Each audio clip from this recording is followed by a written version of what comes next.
What's going on, everybody? Today in this video we're going to talk about PGA champion Phil Mickelson's golf swing. Let's talk a little bit about what's going on with it, because I've had a lot of questions from people. Hey, should I try this or that? Because he has had some success with it, and let's go over those details.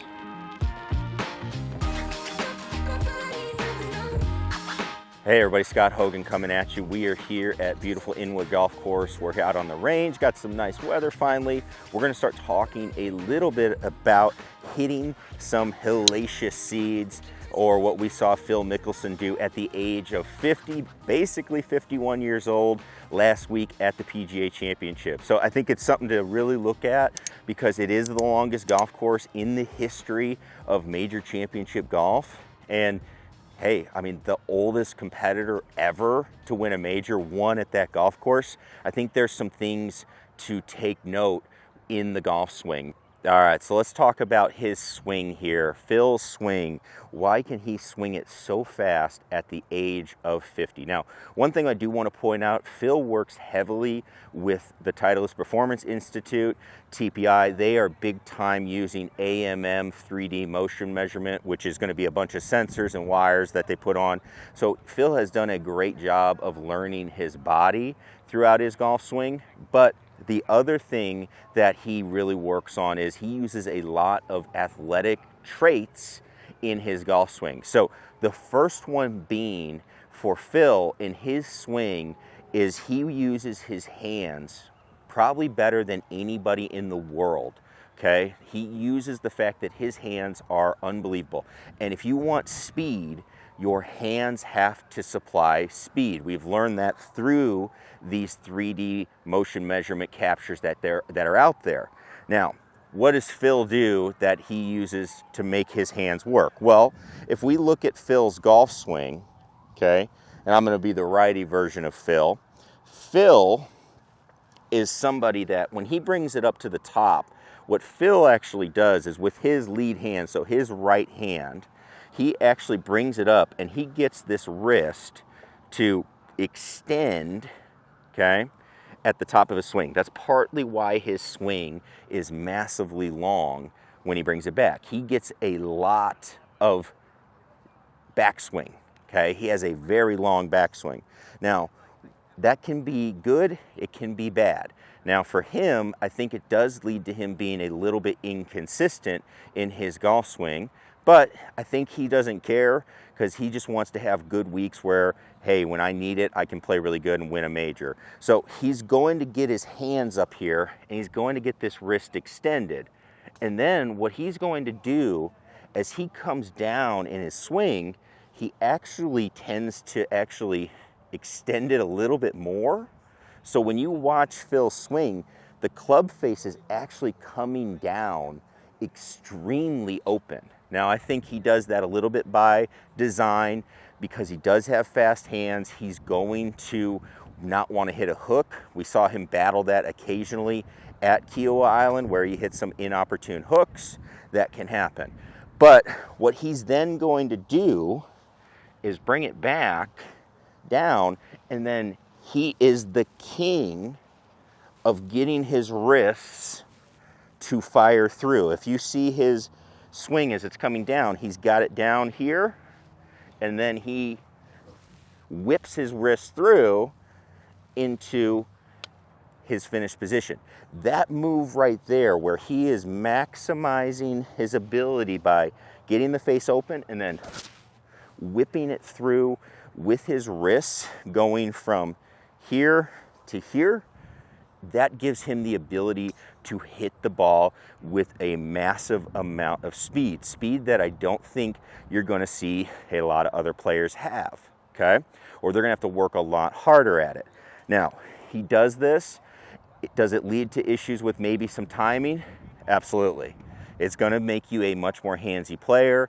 You're going to have to be a little bit more practice, a little bit more focused, and probably have a little bit more imagination to do this. Would I recommend that people try to do this? I would not. I would never take somebody and say, hey, I want you to get more open with the face, come down more open, and then flip it through. I think that extra speed and distance for the normal player that does not have the absolute wonderful hands that Phil Mickelson have, I think you're going to struggle more than it's going to help you. So I would rather see people get the face a little more closed, still work on releasing the club with their hands. There's no evidence that people do not release the club with their hands, but I would work on that so you just don't have to feel like you have to do it as much. A little bit easier to time, a little bit easier to work with. That brings us to another point about Phil's swing. If you actually look at his swing, when he's going to hit the ball, Phil has never been somebody that has a ton of shaft lean at impact, and that is because he does bring it down open like this, and then he has to work his hands through to get that club face square. So just keep that in mind as you're looking at it. Now, the second thing that Phil does, and he does it unbelievably well, and I'm actually going to use an orange whip here to demonstrate. Phil is extremely good, and what he's found through all of this 3D measurement as we go through, what he's found is he figured out that your speed at your swing is not at the ball. A lot of people will say, oh, the fastest part of my swing is down at the golf ball. What we actually find is the fastest you're swinging the club is actually before you get to the golf ball, okay? When I actually get up here to the top of the swing and I'm up here, I am ripping the club down from the top of that golf swing, okay?